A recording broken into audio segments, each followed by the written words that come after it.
2007 to 2013, the SAF contributed to the international community's reconstruction efforts to restore stability in Afghanistan. 492 SAF personnel were deployed across a wide range of capabilities.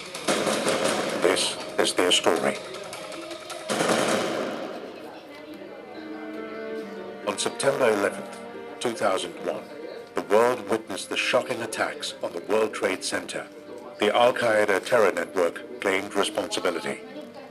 In Singapore, the authorities uncovered a local network of the Jemaah Islamiyah Regional Terrorist Organization, or JI. Many local JI members had received terrorist training in Afghanistan. The JI had planned to carry out terror attacks on various targets in Singapore. In fact, a few Singapore JI members were working with an Al-Qaeda operative to mount terror attacks on several foreign diplomatic missions here, before their plans were foiled with the arrest of key JI members in December 2001. A videotape containing reconnaissance footage of the area around Singapore's Yishun MRT station was also found in the rubble of Al-Qaeda military chief Muhammad Atif's home in Afghanistan after an airstrike by the US. A similar tape was also found in the home of one of the Singapore JI members. This was further evidence of the plan by Al-Qaeda and JI to carry out terrorist operations in Singapore. Recognizing that terrorism is a global problem that could affect Singapore, the Singapore Armed Forces began supporting the International Security Assistance Force, or ISAF, in multinational stabilization and reconstruction efforts in Afghanistan in 2007. The creation of ISAF was authorized by the United Nations in 2001 to assist the Afghan authorities in maintaining security in their country and to prevent Al-Qaeda from using it as a base to export terror. The SAF's work in Afghanistan was to become its longest and most diverse overseas mission to date. The fight against transnational terrorism requires a concerted effort by the international community. The SAF contribution to Afghanistan supports the larger multinational effort to rebuild the country and prevent extremists from using it as a safe haven to breed and exploit terrorism to the rest of the world, including Singapore.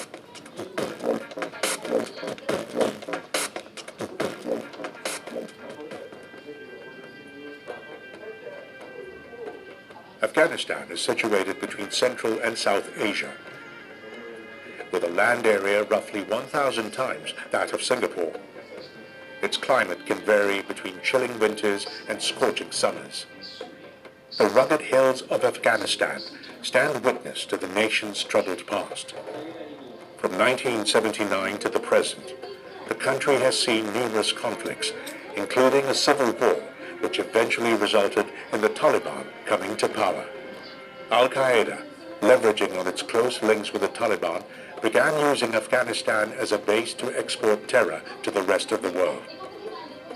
Before the SAF joined ISAF's efforts, it sent in a needs assessment and survey team to gather first-hand information on the needs of the Afghan people, how the SAF could best contribute, and to understand the possible challenges for its servicemen. Okay, based on the assessment made during the trip, the NAS team put forward two main recommendations. One is the construction of a Bamiyan dental clinic within the Bamiyan hospital. Second is to construct breaches in Bamiyan itself. Before setting out on the operation, servicemen had to go through a pre-deployment training package in Singapore. This brought a sense of realism to the training and refreshed servicemen on critical skills relevant to what they could face on Afghan soil. Each serviceman also underwent additional training in Kuwait before deploying to Afghanistan. There, they would familiarize themselves further with coalition tactics and procedures. When you're in theater, the situation is never stabilized. You have to have always the alert frame of mind so that you are prepared for anything that happens inside. U.S. Army simulators were used to sharpen our servicemen's ability to deal with medical and situational contingencies.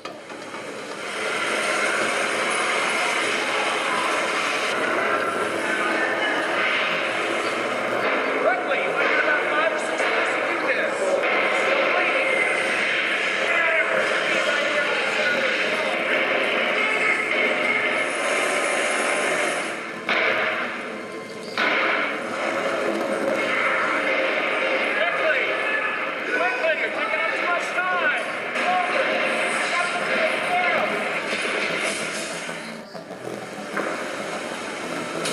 do is we try to simulate here as a combat situation where that we can stress the soldier, where they can also be able to practice their skills in a situation where it's stressful like it would be in a combat situation itself.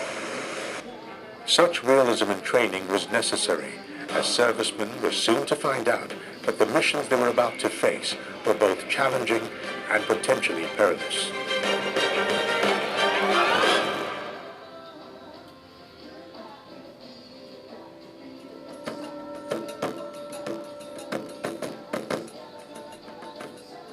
Bamiyan, which translates to the shining light, is situated on the ancient Silk Route between China and the Middle East.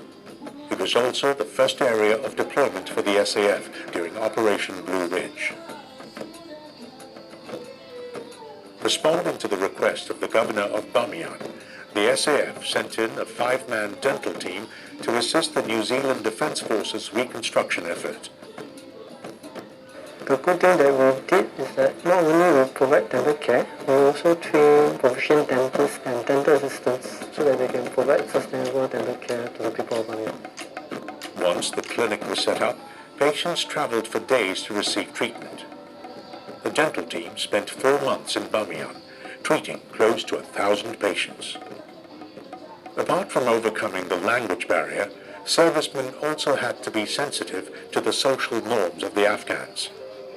The SAF's construction engineering team faced a difficult situation trying to complete their task of building bridges, and the challenge wasn't just a physical one.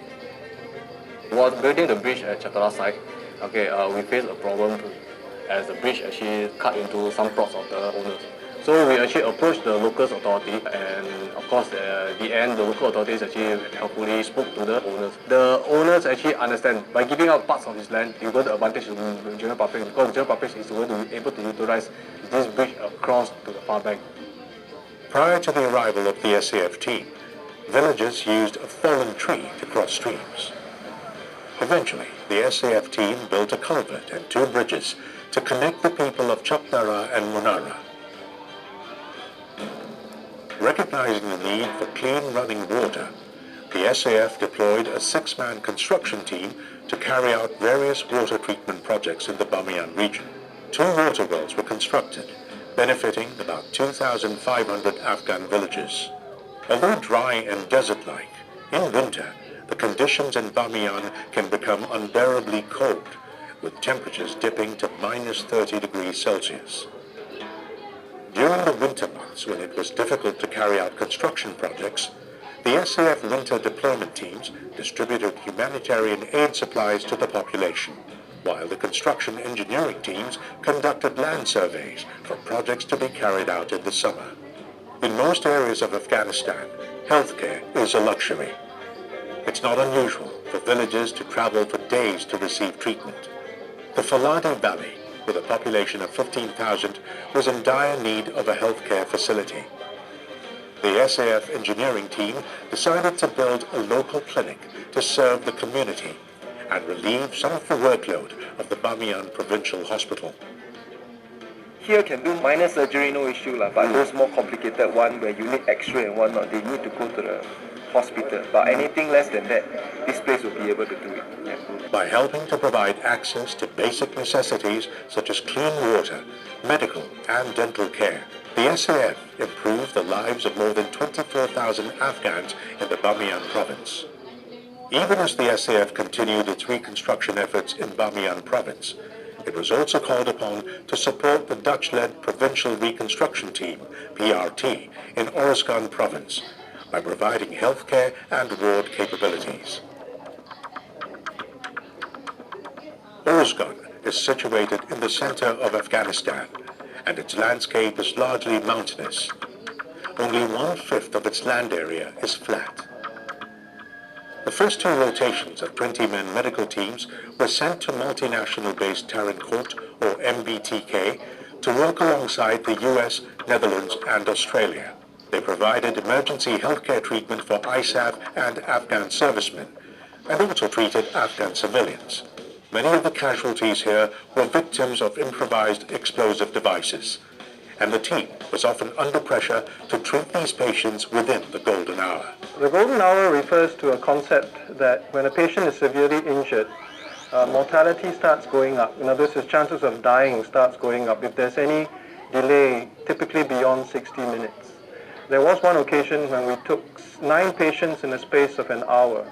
Now, you have to understand that we have 2 operating theaters, 3 ICU beds. It was an example where the requirements were going to exceed the resources. And that's what runs through your head when you see these patients. You are constantly trying to assess and reassess them. Major NS Dr. Philip Yao was one of a team of 3 operationally ready NS men that included 2 surgeons and an anaesthetist who put their civilian jobs on hold to join the SAF's efforts in Afghanistan. I think the bigger difference is not so much the difference in clinical practice. The difference is being away from home and family and away from a civilian routine in a military setting. That's probably the bigger difference than the actual clinical care. With the spike in rocket attacks by insurgents on Tarin Kot, ISAF was looking for ways to better protect MBTK. After an initial site survey, the SAF concluded that its weapon locating radar would be able to provide critical early warning against mortar and rocket attacks. Dubbed the Shield of Safety by its ISAF partners, the SAF's weapon locating radar detachment detected every single incoming rocket during its 15-month deployment. Our eyes must focus on the screen. That's why the faster we react, the people on the ground, they got more time to so-called take cover, run to a castle wall. Because when the target pop out, we only got 2 or 3 seconds to react. Apart from working with ISAF forces, the SAF also contributed to the coalition's efforts by helping train Afghan National Security Forces, or ANSF, to better prepare them to take charge of the security of their own country. A major threat faced by both the ANSF and Afghan civilians was the use of improvised explosive devices, or IEDs, by insurgents. In partnership with the Australian Defence Force, the SAF deployed a team of counter-IED trainers to train a team of ANSF instructors who would then be able to pass on their knowledge to their comrades. I remember one of the times where I was having tea with one of my trainees. I asked him a very common question which I normally ask most of my trainees, which was, why did you join the army in the first place? And the only reason why he joined the army was because he had witnessed his fellow colleagues being killed by IEDs, and therefore he saw the need to make sure that he trained himself to be equipped with that capability to deal with such a threat in future. The SAF also sent an unmanned aerial vehicle, or UAV, task group to Oresgon to aid ISAF in the detection of insurgent threats. This task group was the SAF's largest detachment, with 52 SAF personnel from the Army and the Republic of Singapore Air Force. The images received by the UAV task group had to be analyzed, a task for the SAF's Imagery Analysis Team, or IAT. Although the initial plan was for only one IAT team to be deployed alongside the UAV task group, their contribution to the effort in Oresgon was so valued by ISAF that 9 more rotations followed. The positive regard for the SAF's efforts in Afghanistan was spreading throughout the ISAF community, so it was no surprise that the SAF was called to do more, moving it into the next phase of deployment.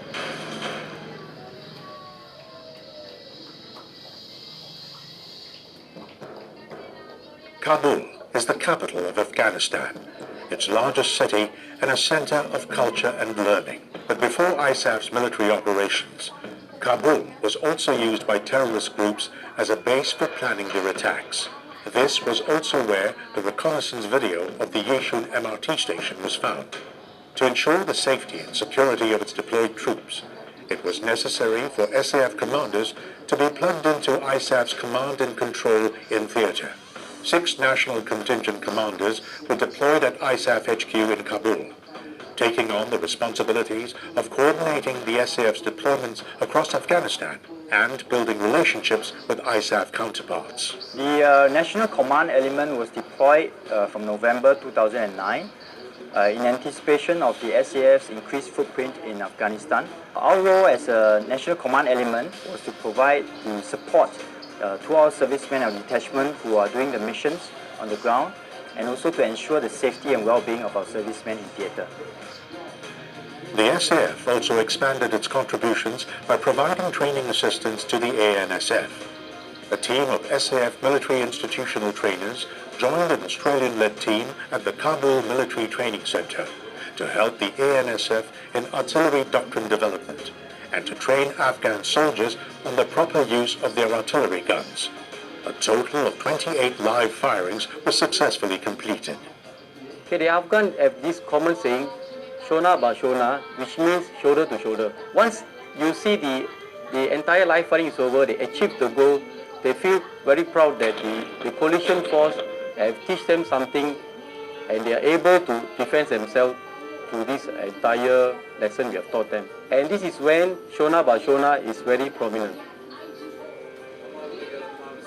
This mantra of shoulder to shoulder was embodied throughout the SAF's 6-year deployment in Afghanistan. The SAF stood shoulder to shoulder with its ISAF counterparts, assisting its partners where appropriate. In recognition of the SAF servicemen's efforts, some were awarded medals by their international counterparts. I am deeply honored and humbled by the recognition they gave me. I guess it's a testimony and it speaks volumes of the quality of officers that have played a part in the overall mission in Afghanistan. The SAF earned the respect of its international counterparts for its contributions in Afghanistan. A few months here we were getting a pretty high rate of indirect fire, and it gave us early warning that our fire was coming in. It gave me time to take cover before the round exploded only about 40 metres away. So I owe a lot to the Arthur Detachment. I've got to say, very professional. I have a very high regard for the Singaporean Armed Forces, for their leadership and for the way the soldiers conduct themselves professionally around this base and in the way they do their job. They are on time, on target every day. The most important thing that they provide, the world-class intelligence and information to the soldiers on the ground. It is an honor to serve with the Singapore soldiers who are absolute professional. The Singapore Army has been a valuable contributor to the ability of the Afghans to take the lead. From training their artillery forces to supporting us with intelligence, surveillance, and reconnaissance capability, to assisting us in our strategic communications, to the medical and dental support, all those contributions is also something that the people of Singapore should be proud of. Words of appreciation also came from the Afghan military and civilians who directly benefited from the efforts of the SAF. I fully appreciate the support of the Singaporean military here, and they had a big contribution for Bamiyan people.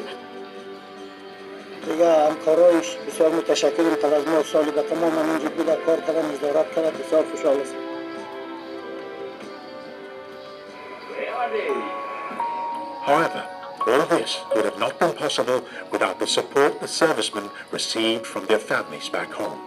The support of the families of our deployed servicemen is very important to the success of the mission. They not only provide physical support in terms of sending parcels and encouragements, but the moral support in terms of giving them the peace of mind to be able to contribute effectively in theatre is also very important. So from that regard, we spare no effort to thank the family and to engage them, to allow them to know what is happening in theatre, so that they are able to provide the constant support that our servicemen need in theatre. Quite proud that my husband is representing the country in this way. It has always been his dream to actually serve the nation in this manner. Of course, as a wife, I feel very worried that he is deployed to a country like Afghanistan. But at the same time, SAF has actually helped to allay my fears and concerns, because they have family briefings to actually tell us how the situation like there.